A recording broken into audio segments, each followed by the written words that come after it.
Hey, good afternoon, folks. If I can get your attention for just a moment, I want to tell you I appreciate you coming out. It's important for us to get started on time. We have Treasurer Lillard and his team for a short period of time this afternoon, so I appreciate you all coming. We are live streaming this, so hopefully we'll have some folks out in virtual land watching and hearing the discussions today. One of the important things I've been reminded is for the folks that are on the live stream, that are watching on live stream, we have to speak through this microphone. So I'm going to invite Senator Yeager to come on up with me for just a moment first. And I want to do a quick safety minute. It's important in all of our meetings. Should we have some type issue, medical issue or whatever, some type of fire or something that were to take place, God forbid, I'll ask that everybody use the stairs, go downstairs and wait out front. And make sure that we can establish everybody safely got out of the building. That's an important thing to do. At the end of today's meeting, I've got a couple flyers there next to Senator Yeager that I'm going to hand out to those that want them, our Yellow Dot program, and some helpers for access to mental health help. Both of those are topics of things that we try to do in all our town halls to get them out. Hey, we want to say, give a big Roane County and Loudoun County. Do we have anybody from Loudoun County here with us today? Okay. A big welcome to Treasurer Lillard. We appreciate him coming in. Treasurer Lillard is a highly recognized and awarded individual, and he manages a team of about 270 people, I think, and a budget of about $75.5 million.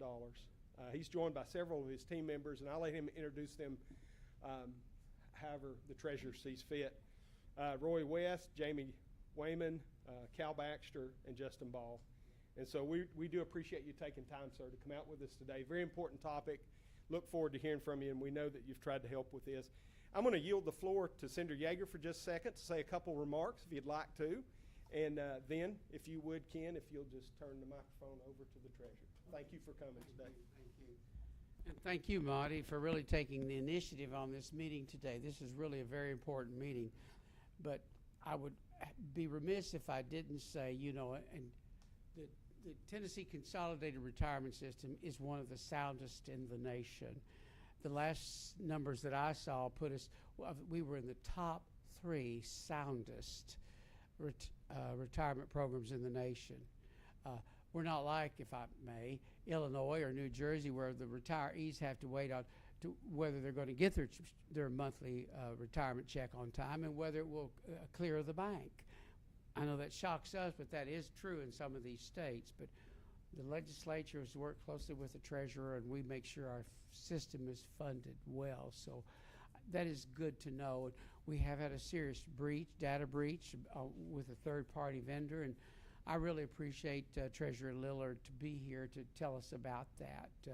We couldn't have a better state treasurer than David Lillard, who came out of county government in Shelby County, I believe, a few years ago, and so he kind of has an idea of the way, what our needs are. So I have great confidence in him, and I know he'll have plenty of information and want to answer all your questions. And I hope you have some, because this is really quite important. Treasurer Lillard, come on up here. We are so glad you're here. Thank you for coming. All right. Thank you, Chairman Yeager, for those good remarks and everything, and Representative Fritz. I just want to say it's a pleasure on my part to work with both Chairman Yeager and Representative Fritz and the members of the Tennessee General Assembly, because Tennessee has one of the best fiscal reputations in the United States among states. And one reason we do is because of the good conservative nature of our General Assembly and the fact that they're responsible managers of the state's affairs too. People like me could work all day long trying to run a program or whatever you have for state government, but if they didn't enact laws that help us keep those liabilities and assets in proper order, then it wouldn't make any difference what amount of effort we put into it. So their leadership has been very key in what we do. I just want to mention a couple other things about us. Generally, Chairman Yeager pointed out that we're generally acknowledged to be the 3rd best funded retirement system in the country, state retirement system, the Tennessee Consolidated Retirement System. And that includes all state employees, K through 12 public teachers in Tennessee, over 500 local governments throughout the state, and many higher education employees as well are in our system, along with other governmental entities like sewer districts and utility districts throughout Tennessee. So we have a broad, diverse group of people who are both active employees in that system. For instance, we have active employees here in Roane County and Kingston and all that in the system, and also the retirees of the system who are a big part of our life too, and serving them. And I want to say to each of you who's here today and those that are watching on the live stream who are retirees of the state, I want to thank you from the bottom of my heart for everything that you did for Tennessee, for K through 12 education, for local government, for higher education, whatever it may be, whatever your service was. My wife is a 30-plus year career state employee, and I know what it's like to be a career state employee in that regard, and it's hard work. And we just thank you so much because you've been an integral part of making Tennessee what it is today, the highly successful state that it is. Your contribution to that through your efforts over the years made all the difference. And to our public school teachers, I just want to say, those retired and those active, I take my hat off to you each and every moment of each and every day. That's one of the hardest jobs in the world, being a public school teacher. And our people work really, really hard in Tennessee to be sure that the next generation is properly educated. But back to the TCRS just a minute. The retirement system's been around since 1948 when it was originally founded. It was consolidated among several different systems in 1972 by the legislature, and that was an important step for us. And so we have a situation now in today's modern age where we depend on others to basically supply some services to us for things that we have to do in order to run the retirement system. And you say, well, what's an example of that? An example of that is that every retirement system has to run what we refer to as a death match service, basically, where we have retirees, these several 100,000 retirees that we have out of the TCRS. 92% of them live in Tennessee, but the other 8% live all over the country, not just in Tennessee. They're everywhere. And we do have to keep up with people's status in the world, and the way we do that is by having a contractor, an outside contractor, who does a match every quarter or so against our rolls to determine who is not appropriate to be on the rolls anymore and is passed on. And that's an important thing, because if you don't watch that as a liability for your pension system, you can end up paying out a lot of money to people who are not entitled to it anymore. And that's an important fact in running a retirement system appropriately. The company that we had doing that, called PBI, is a national company, and they do it for us under contract. They have a contract with us in the Treasury Department and the retirement system to do that function, and they move the data around, the basic data that contains your key data and everything, every quarter, in order to check that data against the Social Security index, against other types of sources that they've developed on those situations. Now, they use computer software to do that, and one of the computer software programs they use was called MoveIt, and that is a system that's not used solely by retirement systems, although a lot of them do use it across the country. Banks use it, insurance companies, various people, other retirement entities like TIAA and all that. And that's where the breach occurred with respect to data, was in the MoveIt system. So it was not in the control of the TCRS at the time this happened and everything. But I wanted to assure you, as your treasurer, that we're working hard to make doubly sure that in the future we have a system for keeping up with this that will be such that any possibility of any breach is minimized well below where it was previously.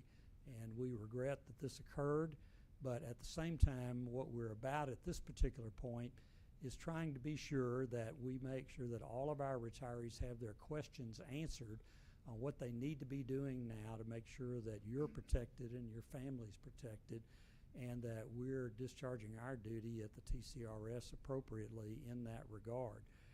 To do that, our contractor, PBI, as I said, that was doing the match services for us, they have a requirement that they supply credit monitoring and other services as part of the ongoing effort to remediate this breach and everything. It's only for 1 year, though. And so we have gone out for the Treasury Department at the department's expense and have purchased credit monitoring services through a company called EPIC, E-Q-I-P, EPIC is the way it's pronounced, to give you credit monitoring services and other services for a 10-year period absolutely free. But in order to do that, you have to sign up for it, and you should have gotten 2 letters at this point. One from PBI, and Kroll is the entity that they work with, the credit monitoring agency they work with, and the other one from EPIC. And I'm going to ask Jamie Wayman to come up here now. Jamie, come on up. Jamie is a certified public accountant and certified employee benefits specialist, CEBS, in our business. He's the director of the TCRS, and he's going to talk to you about these letters and about the procedures that you ought to be doing as a retiree at this particular point. Of course, when we get done, we'll take questions from anybody and everybody on whatever subject. So thank you. Jamie? Thank you, Treasurer. Good afternoon. As the Treasurer said, I'm Jamie Wayman. I'm the Director of the Tennessee Consolidated Retirement System. Kind of give you a background, a little bit more in-depth background of what the Treasurer's already mentioned, and then talk about the letters and the offer for the credit monitoring services. So in late May of 2023, we received notice from our vendor that there was a possible breach. At that point, all they said is, we think that your data could have been infected. They couldn't confirm it. They had to do an investigation. Mid to late June was when they confirmed to us that they did feel, in fact, that the data of our TCRS retirees had been compromised. And at that point, we sent a letter out mid to late June, I think it's June 28th, notifying all of our members of the issue. Shortly after that, well, we intended to be shortly after that, PBI Kroll was to send letters to all the impacted individuals offering 1 year of credit monitoring service. Those letters began to be mailed out mid-August. Again, we thought, based on earlier conversations, we thought that was going to be by mid-July. It turned out it was not till mid-August.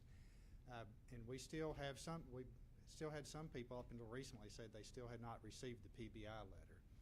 In light of some of these things, as the Treasurer said, we evaluated the situation and made the decision that 1 year of coverage was not adequate. We felt like members deserved 10 years of credit monitoring services, so we contracted with a company named EPIC to provide that. So there was a letter dated October 2nd that was sent to all of the impacted parties, indicating that you had the ability to enroll in these credit monitoring services with EPIC for 10 years free of cost. Contained within that letter was instructions on how to go to their website, log into their and enter an activation code to enroll you in those services. Today, I do want to emphasize, to date, we've not been made aware of any instances where the data that was taken has been used in a incorrect way, or been used, the compromised data has been used in any way. But one of the things I do want to emphasize is, please take advantage, please enroll in that. At this point, we sent a letter to 169,246 people. 22,482 people have enrolled statewide so far. So that's about 13.25% of the population has enrolled. Here in Roane County, you've got about 13.55% of the impacted people in Roane County that have actually enrolled in the service. So one of the main things that I would like to emphasize today, get that letter, go to the website, enroll. It's very important. It's free of cost to you, provides 10 years of coverage. So I'd highly encourage you to go and do that. If there's anything that we can do as a retirement system, help you get enrolled or encourage you to enroll, provide more information, we'd be more than happy to do it, because it's really important for everybody to get enrolled in that 10 years of coverage. Again, as the Treasurer said, we are very sorry for the situation that occurred with the third-party vendor and their system being compromised and your data compromised. And we are working to continue, every day we work to try to secure the data of our members, and we're doubling our efforts on that going forward. with that, that's all the prepared comments I have. Are there any questions that you may have that I can answer?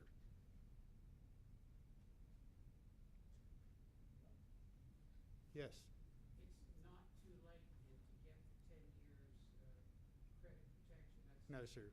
The I think in the letter, and I've got a sample copy in the back, it says a 3-month enrollment period through the end of October, but it's actually, if you misplace it and pick it up in 6 months, you can still call and get enrolled.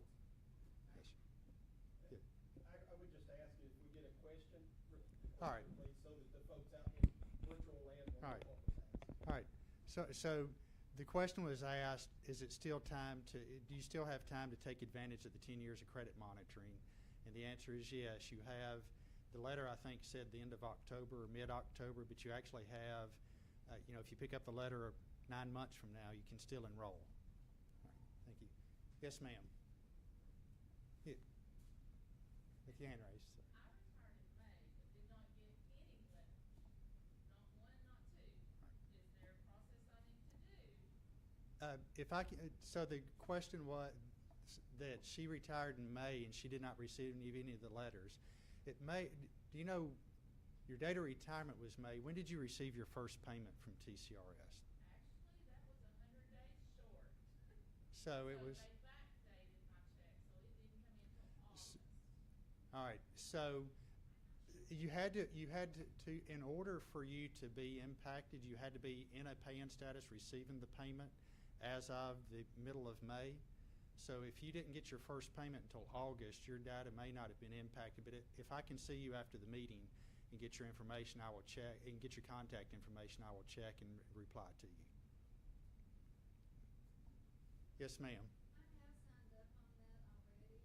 Remember, it said I had one alert, and when I went to it, it said that in January 22, my social security number showed up on the dark web. So what does that mean now? So, of course, the data breach with us occurred in May of 20. I'm sorry. So the question was, she got it once she signed up for the alerts or signed up for the 10 years of credit monitoring. She got an alert that said that her Social Security number had appeared on the dark web in January of 22.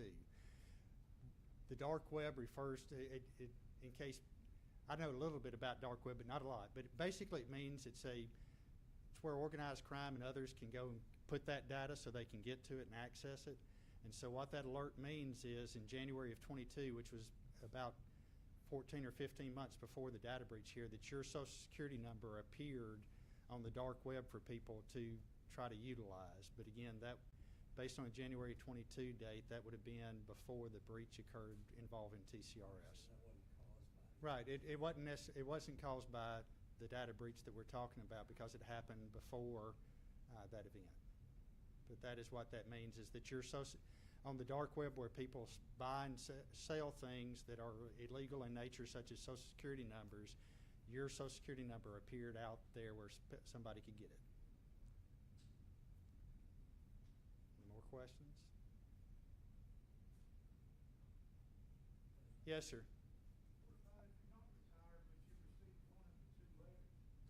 All right, so there was there were a small group of people, or a smaller population of people, where if the retiree selected a certain option, which is called a pop-up option. Sorry, I didn't need to repeat the question. What happens if you are not a retiree, but you received one of the two letters? What that means is that the retiree, there's a retiree that selected what we call as a pop-up option, which means if the beneficiary dies first, the member's benefit increases to a higher amount.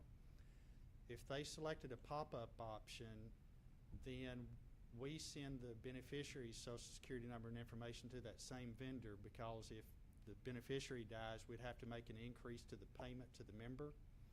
And so if you got that letter, that means that somebody has you listed as beneficiary for a pop-up benefit.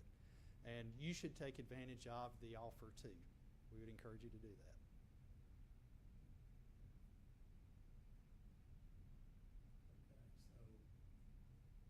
Just to boil it all down here, First of all, we want everybody to sign up, okay? It is free to sign up. There is no cost whatsoever to do that. And we want you to sign up with the second letter that we sent out from EPIC, E-Q-I-P. E-P-I-Q, okay, E-P-I-Q, excuse me. EPIC is who it is, because that's 10 years of monitoring as opposed to anything shorter than that. And again, it's free, so be sure and do that. If you don't have the information to do that, then be sure and contact us at the Tennessee Consolidated Retirement System or Tennessee Department of Treasury. And if you're out there in the virtual land listening to this, our number, of course, is on your member annual statement or other documents that you've gotten from us, and can be found easily on our website as well and everything. And we'd be happy to help you and all that. But that's the number one thing, because that's the number one way that you would know if someone is in fact, using your information improperly and everything.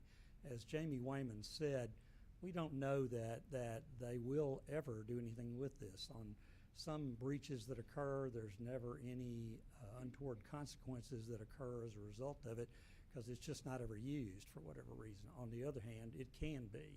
And so that possibility is what we're trying to guard against here in that regard by having this available here.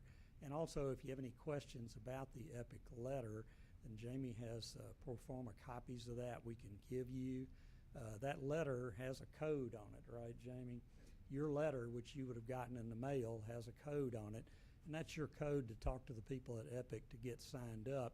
If you go home and you look at the pro forma letter he gives you, which does not have your code on it, it's just a form letter, then you need to contact him or me or someone at the Department of Treasury, and we'll help you get your code so that you can, in fact, sign up for the EPIC services and all of that. So, but even if you get notified of some breach that may have occurred with respect to your data, like this lady over here, that was dated back to 2022, which obviously is before our incident, I would follow up on that, and if necessary, talk to someone who's knowledgeable in credit counseling about what you can do about correcting that situation and dealing with it and everything. So, and the U.S. Social Security Administration has some advice they give people about how to deal with situations like that. Right. So be sure and follow. I just urge you to follow up on that, because this is serious and it's important that you do it, and I know y'all will treat it that way and everything. But I'm just, all of us are alike in today's world. We got a lot more to do during the course of a day than any of us generally have time to, and that's true even of retired people. Okay, there's a lot to be done every day, and it's easy to put things aside and forget about them or not think about it or whatever else. But at any time, call us in the Treasury Department of Tennessee, and we'll be happy to help you get hooked up in the right way with the whole system that we're doing here. Any other questions? Yes, ma'am. I have heard some people say that their mates are also covered under this. Is that true or not true? Okay, Jamie, question was, she asked whether her mate is, husband, yes, or spouse is covered by this as well. Okay, Jamie. So it depends on which payment plan you selected at retirement. So we only provided the coverage for the retiree and their beneficiary if the retiree selected the options that I mentioned before, the pop-up. Otherwise, your spouse's data would not have been exposed, because we wouldn't have sent his unless you selected one of those pop-up options. So if he got a letter, then he would be covered. If he didn't get a letter, then he's not covered under this. Any other questions? Any other thoughts? Anybody have any questions about Treasury Department programs generally, about the TCRS generally, or anything else? This is your opportunity to ask the world's living experts on these things. Yes, sir. It has not happened to us, and I've been treasurer for 15 years, and this is the first time it's ever happened to our department and everything. And in this case, like we said, it's a remote contractor. This is one of the most devilish things about the world today, is it's hard to run a program as large as the retirement system of the state and do it all totally in-house, everything about it. You have to rely to some degree on people who are outside your organization and their ability to professionally perform the service that they're supposed to perform. And in this case, this breach occurred with a provider, a program provider, to a contractor of the department, not by the Department of Treasury itself. But again, we're going to redouble our efforts to further prevent anything like this from ever happening again, because this is not a place where we want to be, obviously, for any reason. And we just hope that in the end, all of this will turn out to be a lot of effort for nothing, because the data will never be used for anything, any bad purpose or anything. As I said, sometimes that happens in breach matters. But to guard against that, for the protection of each of you, we need to make sure you sign up. So Jamie pointed out, we got about 14% roughly of the people in Roane County and across the state that have signed up.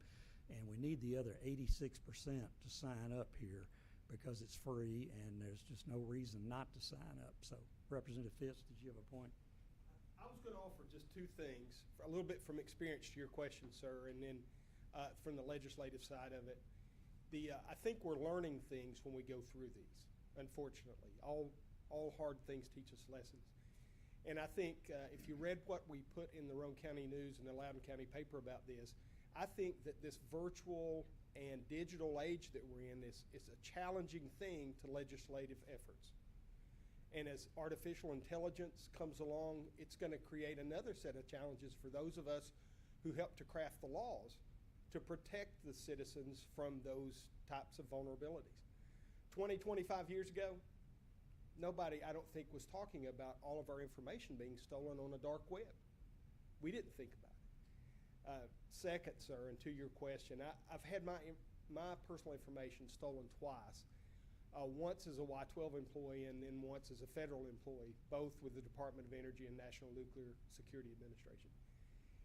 And I come up just to offer the encouragement, please sign up. The group that has provided that identity protection for our family. I bought a new pickup a couple of years ago, and we had to decide whether we were going to finance it or pay cash for it. So we filled out the credit app, and that night I got an email from the identity protection company saying somebody's trying to use your credit. It works very well. It's unfortunate that we have to have that. It requires a little bit of effort to go make the call and put your information in so they know how to contact you. But I would just offer it's well worth it. Please take advantage of it. Does anyone have any further questions that may have occurred to you or anything? Any other subjects you want to talk about today? We'll even answer questions about Tennessee state government generally to the extent of our ability, and if we don't know the answer, we can usually get it for you in a day or two. So, all right, well, we appreciate what you're doing every day as Tennesseans. It's just amazing what we've accomplished in this state. I do want to take a minute and point out on the handout materials that Roy gave you when we entered the room here, this one that has little black boxes at the top of it says Roane County at the top of it. This is a specialized sheet on Roane County in the Tennessee Treasury Department. And right there in the first set of boxes on this sheet, it shows that the Tennessee Consolidated Retirement System paid in fiscal year 2022, or 2023 rather, just ended June 30, 2023. We paid $26.729 million of benefits in Roane County. So that's money that was actually paid to people who live in Roane County, Tennessee. It also points out that of that $26.7 million, down there in the smaller print in the lower right-hand corner of this first box, is that 18.175 million of that, or 68% of it, came from investment earnings. So of that $26 million that we paid out, $18 million of it came not from employee contributions, not from taxpayer dollars. It came from monies that your Tennessee Treasury Department earned on the world securities markets. We have one of the most advanced state treasury departments in the nation. We have about 18 chartered financial analysts, CFAs, on our staff as employees. Total investment staff, about 30 people, and they invest money in all asset classes on all the worldwide markets for the benefit of running not only the TCRS but other programs of the state, like Tennessee Promise, the free college tuition program in Tennessee for two-year colleges and TCATs and other institutions. That's funded by earnings from the Tennessee Treasury Department. So we're proud of that and appreciate y'all's participation in that as well. The next box on this sheet here that has Roane County at the top of it on deferred compensation is about the state's 401k and 457 plans. Those are defined contribution plans, they call them. And in Roane County, we have $49.684 million that's saved in those accounts just in this county. There are 95 counties in Tennessee, and statewide we have $11.5 billion in all 95 counties that's saved in these plans. That's a lot of money. And it also means that Roane Countyans are earning a return on that money depending on what investment option they've selected. We run some of the best defined contribution plans or deferred compensation plans in the country from the standpoint of low expenses and also high-performing investment options. We also run the unclaimed property function of the state. We paid 409 claims in fiscal year 23 in Roane County. We paid $141,000 back to Roane Countyans during this last year. So some people of y'all or your friends may have gotten a check there. We've also got another $325,000 that's waiting to be claimed in Roane County. So one night, if you're up late and you just can't sleep, I urge you to go to a website called claimittn.gov, claimittn.gov, okay? That is our website for that. You can put in your name and you can search to your heart's content for money on our unclaimed property website. Now, Tennessee, courtesy of Representative Fitz and Chairman Yeager, has a very unique feature to it. In some states, if you leave your unclaimed property with a bank or with a securities firm or whoever it is and it gets turned over to the state treasurer, eventually if you don't claim that money, it ceases to be your money. This is true in other states. It's not true in Tennessee. Tennessee does not ever take title to this money. We're the custodians of it in the Treasury Department. We keep it forever. What does that mean to you? What it means to you is you can go on this website, claimittn.gov, and not only look for money under your name, but look for money under your parents' name or your grandparents' name, your maternal grandmother, your paternal grandmother, all of that. We have, in fact, paid out airship claims, is what we call them, in the Treasury Department for people for a lot of money when they found big money where their parents owned some bonds, you know, back in the 1930s or whatever, and that ended up in the custody of the treasurer, and it's not unusual for us to pay claims like that. So do that. And by the time you get done doing all that in the middle of the night, you'll be ready to go back to bed at that point and sleep soundly, okay? So that's one benefit of having a good website like that that's very entertaining to go to. And lastly, I'll point out the Tennessee Stars College Savings Program down there at the bottom. It's a 529 college savings program. It's authorized by federal legislation passed by the Congress. We have $732,000 in Roane County. It's been saved in those accounts, and it's good for tuition, books, et cetera, at any post-secondary education institution that accepts U.S. student loan aid funds. That's community colleges, four-year colleges, can even be cosmetology school, a TCAT, College of Applied Technology, where you can learn to be an electrician, a plumber, a welder, all those things, or a nurse, whatever it may be. So those are important. And one last closing thing I'll point out, and one of the things that I'm most proud of, is in these other documents here, it points out that Tennessee is one of 13 states in the United States of America that has a AAA bond rating. What does that mean? That means that all three major bond rating agencies in the country rate the state of Tennessee's bonds as AAA. Absolutely no question you will get paid back if you buy a Tennessee state bond, is what that means. It also means that even though our gross domestic product would not put us, the total amount of our GDP for the state would not put us in the top 13, that we outperform our fighting weight, basically. We're performing on a financial management basis much better than what our GDP would normally indicate and everything.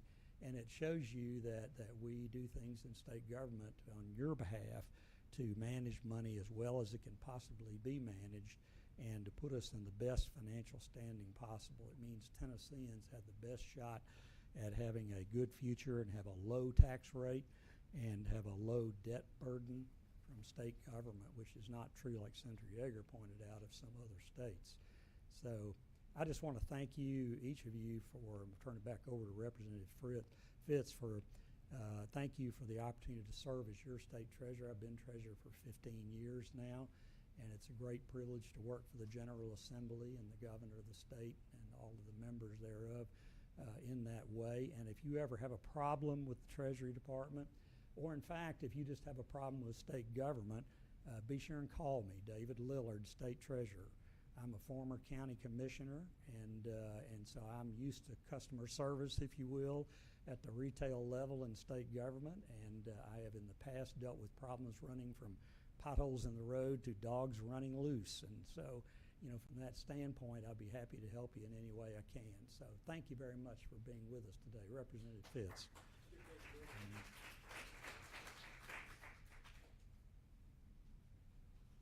Thank you so much. And so Ms. Kelly with the City of Kingston has promised to lock the doors until 5:30 and you can't leave. And she said I could have all the extra time. I love having an audience. I won't do that to you, but I will, back to the safety moment, touch on two things, and then I'll take any questions you have about anything. There's some things that I think that are tremendously important happening in our state, tremendously good. I think there's some things that are tremendously challenging that we're going to have to deal with. I could not tell you honestly that I know how to draft legislation that would protect or prevent what just happened to many of us sitting in this room with the data breach. But I do know that the TBI is interested in that. I've had conversations with the deputy director about this matter. It is a new frontier of both law enforcement and legislation, I think. Senator Yeager, I'm sure, has been considering this for some time because he's served us in his role for quite some time now. But it's going to be something that those of us who don't know virtual security or digital security are going to have to rely on those experts to help make sure that we can legislate effectively and do better to protect our fellow citizens in Tennessee. Quickly on these two things, how many in the room know about the Yellow Dot program that TDOT does? Quickly, what this is, I made a commitment to our Department of Transportation that most of my town halls I do this.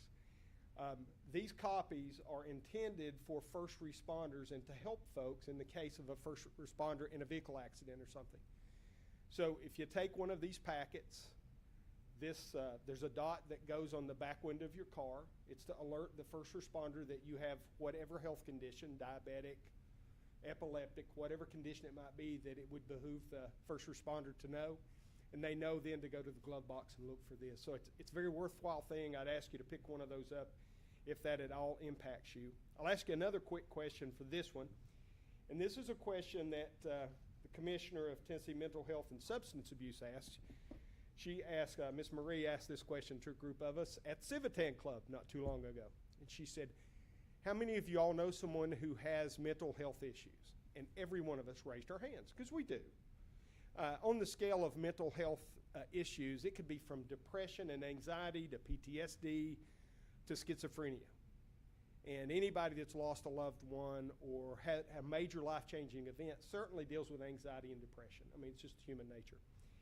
And so the next question Ms. Marie asked was this: how many of y'all know what to do if you recognize somebody's having a mental health crisis? And very few people raised their hand. This orange sheet that she gave to me is a very good tool to take with you. I'll have those on the table or somewhere near the back, or you're welcome to come up here and get them when we finish this afternoon. The last thing, my dear wife of almost 40 years is in the back corner, and she remembered to bring some cards.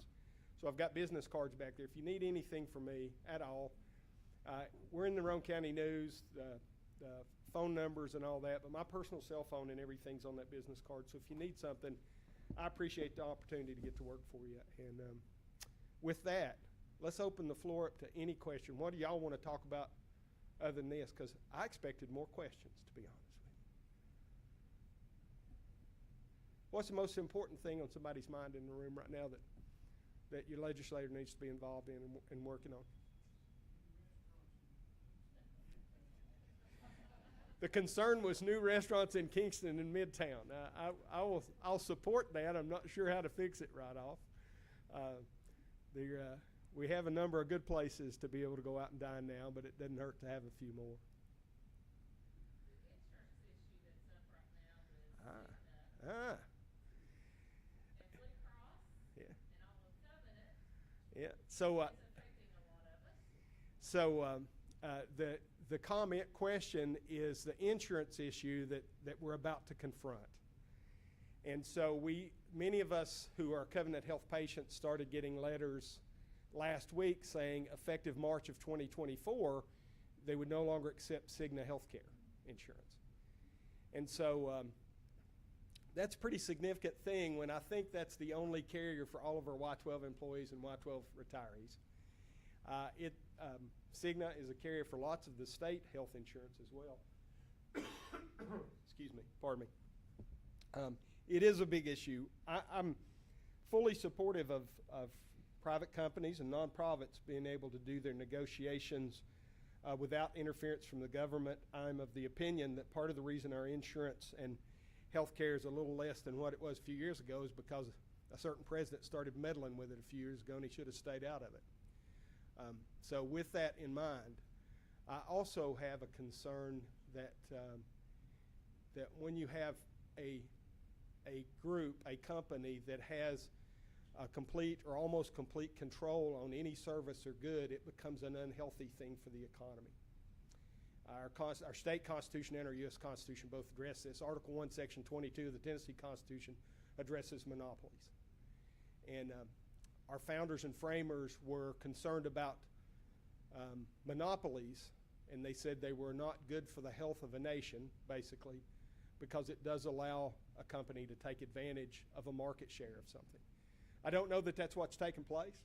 I know that it's got lots of people concerned, and I think, ma'am, that there's going to be lots more people that have that question when they read that letter and they say that they can no longer use their Cigna insurance at a Covenant Health. That's going to The frustrating part is we have till the end of this week for open enrollment. Yeah. And yet if we change, then we can't change again until the enrollment comes around again in October, November. Yeah, the comment there, young lady in the back is making is talk about the open enrollment period. And it's different for different groups, but it's usually this time of year, and it was timed in that. Many of the state employees had to have their insurance determination made by the 15th, I think, of this current month, and 13th, was it 13th? And so it does put the consumer of that product in some hard way. It does. And so we are looking at it. I don't know what can or should be done, but we are certainly looking at it to make sure that it's we're not taking advantage of the citizen, just from my perspective. I'll say I am. I won't say we and throw everybody in front of that bus. Other questions, topics? Who's concerned about what? And I'm not trying to drag it out. It's 4:45. I know. I'm sorry. Public schools. And what's your concern? Well, about the vouchers for private schools seems to be taken away from public schools. Yes. So the question's about using vouchers and savings plans, I think, for education and how that might impact our public education. I am of the opinion that we already have an exodus in many areas from public schools. Russell Jenkins and I have talked about this many times. I'm a public school graduate. Both my kids are public school graduates, and I think it's an absolute necessary infrastructure thing that we need to keep our economies growing. But the competition part of it is healthy. And it's the reason we play football on Friday nights. We determine who can score the most points, or sometimes on Saturday, and unfortunately it doesn't work out well if you're in Tuscaloosa. But competition is a good thing. I'm not sure what the exact answer to that is as far as what works best. I do think that having the opportunity for parents to choose, I think God gives the child to the parent, not the state, and the parent ought to get to decide. And I think the parent ought to have some influence on where their dollars go. And I fully realize that's not a popular opinion with everybody, but I promise just to be straightforward with things. About the thing with the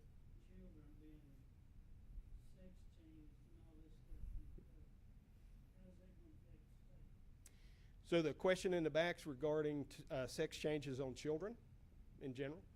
And so I'm proud that we took action in the state House and Senate and the governor to protect children from what I think were exploitive, immoral surgeries on little children and exploitive and immoral issues of medications to try to change their gender.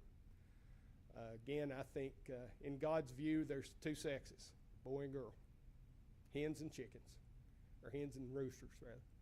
And it's that way in all of nature. I don't know how we found ourselves in the place where that was considered in the state of Tennessee, sir. But I am proud of the fact that your Tennessee General Assembly and the governor stood up to that and took action to protect kids. And it has been challenged by courts and activist judges, and it will continue to be challenged, I'm sure. But I think we have a moral responsibility to protect our children.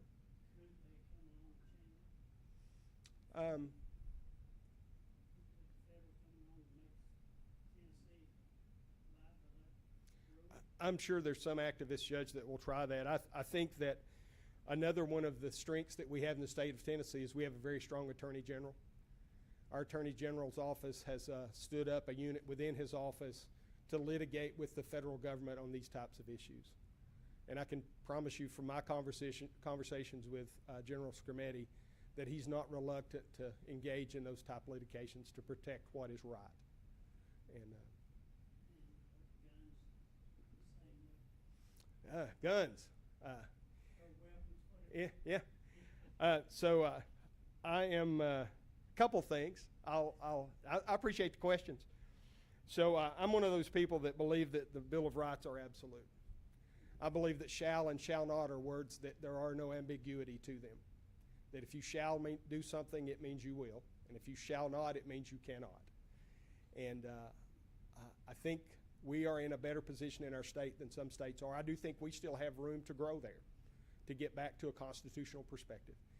I had the opportunity to carry legislation this year as a freshman to enact litigative protections for the firearms industry. It surprised me to find out, so I'm an absolute Second Amendment supporter and was on board with this, but as we started to do our research, Tennessee is #1 per capita employer for firearms, firearms parts, ammunitions, and ordnance. That surprised me. There are 8,000 jobs in the state of Tennessee that either make firearms, ammunition, or ordnance. And when I say ordnance, it's going to be primarily confined to Aerojet ordnance up in Jonesboro, Tennessee. They make most of the rounds for M1 tanks and A-10 Warthogs and all those because there's a specific metal that they use. And so anyways, we were able to get that through the House and Senate this year, providing some protection for those manufacturers because you have no Second Amendment rights if you can't purchase a firearm or ammunition. And Tennessee did not have protection, state protection for that.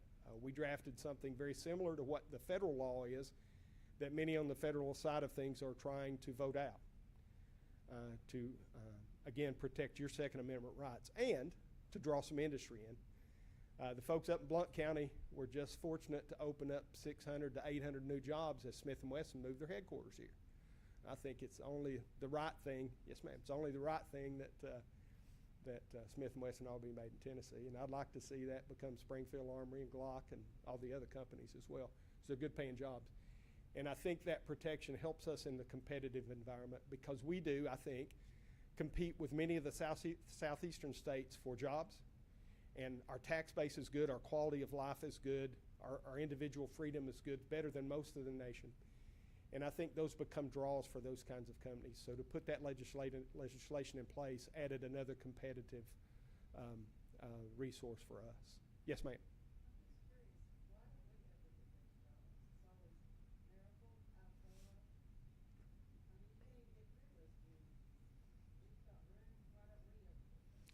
Well, I think that something really good happened a few weeks ago. The Malibu Boats announced they're opening up at the new industrial park. I don't know if Ken has left yet.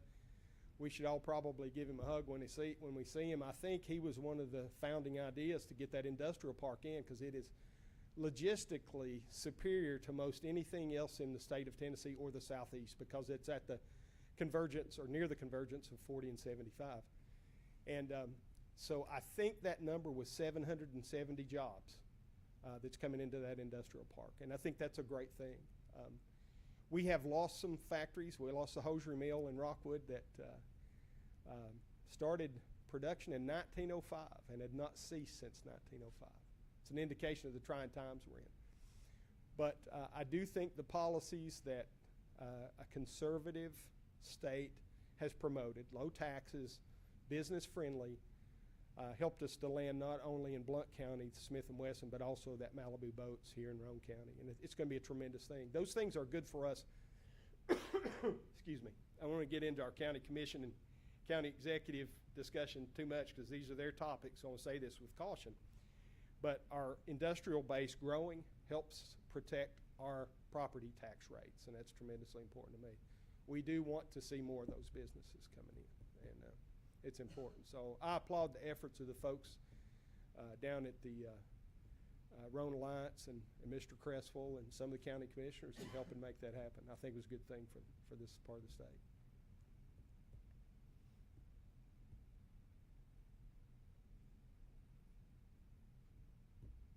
Yes, sir.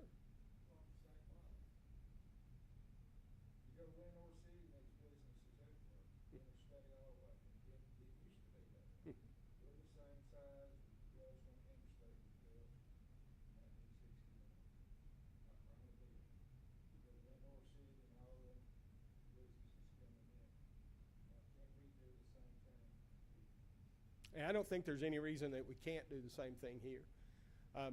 There are pros and cons to growth, but I don't think there's any reason that we can't do the same thing here. Again, I'm not trying to campaign for Mr. Cresswell, but I think there's a good vision in the county mayor's office now to recruit those. I think that Malibu Boats is a tremendous thing coming into the county, and I think logistically, again, we're at a premier place to be able to recruit industry in. Keeping the state friendly is important, business friendly, and we're doing that. And then at a local level, making sure that we're competing is a tremendously important thing too. So hopefully we're moving that needle some.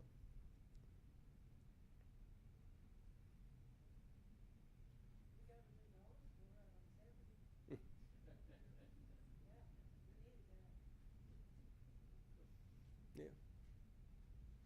Somebody will probably appreciate it. Dollar stores kind of like seed corn. If you throw it out, it pops up, and it's a good thing. It's a good thing. Anybody interested in southern border stuff? You want to talk U.S. southern border? Does that interest anybody? I won't bore you with it if it's not an interest for this crowd. I'll throw a couple things at you just to pique your interest. Over the last 3 years, the estimates are that we've had more than 7 to 8 million people illegally enter the United States. And those 7 to 8 million people all stand before God as human beings just like you and I, just as good as Monty Fritz is, without a doubt. But they're criminals when they come in illegally. And that requires a cost. And so I spent a few days on the southern border back a few months ago, and I can promise you that it's at least worse. It's at least as bad and probably worse than what you see on Fox News. How many people are coming across the border? I think that the federal government has to control that southern border. There's been an unwillingness to do that by the current occupant in the White House. But I think there are some things as a state that we need to do. We're trying to do some of those. We did send the Attorney General a letter last week or week before last, asking to look at how we litigate with the federal government to recover the local cost for the education, incarceration, and medical care of people who are illegally in the United States of America. I do not think it's fair to that eight-year-old little boy that grows up south of the river to be unable to do something because someone that was not born in these United States is taking those dollars. And so we're going to push for that. I'm going to push for that. And I think those are some of the things that we certainly can do. I hear from time to time that this is not the state's responsibility, and I would just respond to that, if not now, when? We're being invaded as a nation. It's time that we stood up and done some things. Yes, ma'am. I worked for the state for years, 27 years, and I worked in Loudoun County.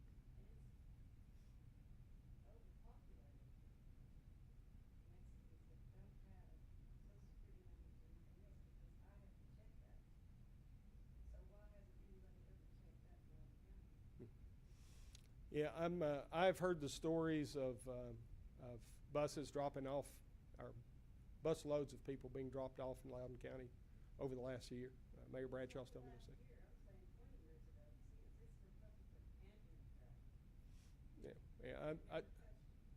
Yeah, I do think there's a problem.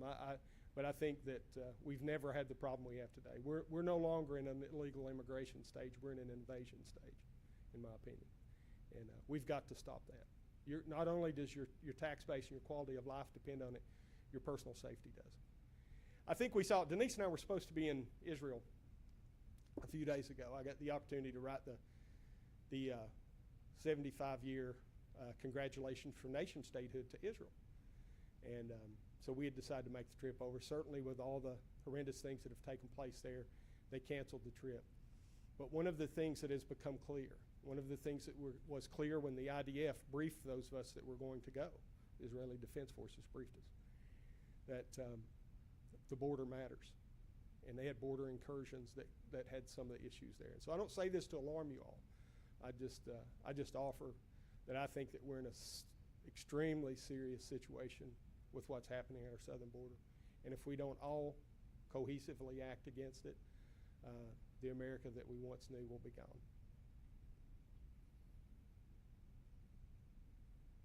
Any other questions? Well, folks, I appreciate it. Don't forget to pick up a card. Denise will have some at the door. If you want these, I'm going to leave these up here. This is a really good little information packet. If you know someone that struggles with mental health, please take one. I appreciate you taking the time to come out today.